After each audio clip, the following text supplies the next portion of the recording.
Welcome back to the Perham Show. My next guest is Brian Nelson, who's the Chief of Police here in Perham. And welcome, Brian. Thank you. It's been a few years, I think, since we've had you on the show, and I don't know why it's been that long, but I think that it's always good to visit with you about maybe some of the not-so-smart things that people do, and then it kind of gets them in trouble, especially this time of the year. Yeah, I wouldn't call it not so smart, but we enjoy a certain quality of life here in Perham, and we don't have drive-by shootings every day, and we don't have turf battles between drug lords.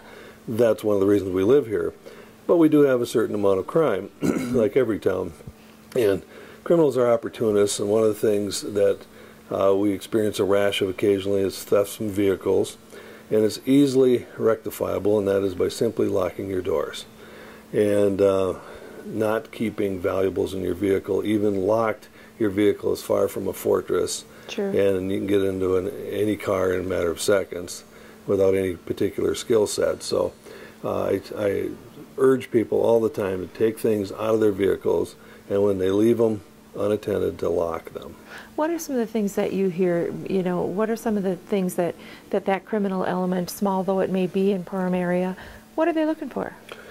They're opportunists. They're looking for anything to get their hands on that they can turn and make a few bucks on. And it's amazing what we have had stolen out of unlocked vehicles, such as laptop computers, checkbooks, credit cards, cash, digital cameras, iPods, and they're leaving them in unlocked cars. I think we've only had one car actually physically being broken into in the last year or so. They don't have to because they're sitting unlocked. And we can't be everywhere at once, and we would love to be that good, but so we ask people to help us by just not making it easy. I suppose that there are certain times or certain places where that those folks are looking for opportunities. Yeah, I mean, they don't like light, any darkened areas. And of course, at 2, 3 in the morning, working folks are asleep, so it's not too hard to walk down a residential street and just keep checking car doors till one opens, And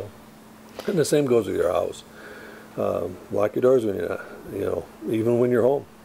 The cold weather makes me want to leave my car running while I run into the gas station, if I haven't paid at the pump, or probably just, I know you're saying not so smart, but, probably kind of dumb. We all do it, and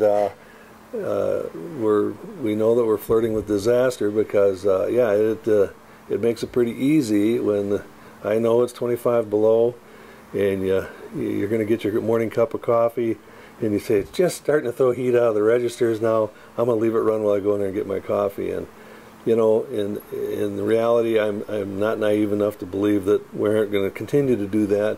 But it does make a golden opportunity for someone who wants that car. So sure. If you have extra set of keys where you can lock it while it's idling, that's less of a issue. And leave your car running but locked if you can. I suppose you see a lot of this kind of looking through a little tiny bit of we get in a hurry, and we don't either let the defrosters clear the windshield, or we don't take the time to scrape it, and that can be a huge safety hazard. I don't need to preach on that. Clear your glass on your vehicle before you leave, so you don't have those visibility issues. Well, yeah, and so that while you're texting, you have a clear. I suppose that's another thing too. Yeah, there are current laws now. Anyone under the age of 18 cannot be using a cell phone while operating a motor vehicle unless it's an emergency situation. Wow, not just texting, even using They cannot call on or operate a cell phone in any capacity while they're driving their car. And I guess my kids are older. I wasn't aware of that. Yeah, it just passed, I don't know, a year or so ago, and now there's legislation, to eliminate texting completely while you're driving. That's a common sense thing, Yeah.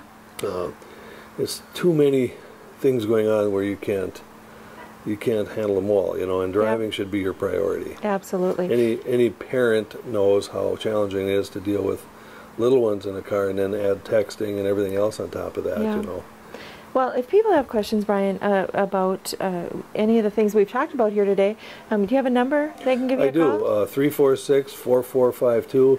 And if your service group or church group or anybody wants a particular program on safety issues or even something broader than that, they can call, and I'd be glad to organize something for them. That's great, and I've seen you do a couple of presentations, both to all ages, so and wonderful. So thanks so much for being with us on the Thanks for Perham Show. having me. Thank you for tuning in.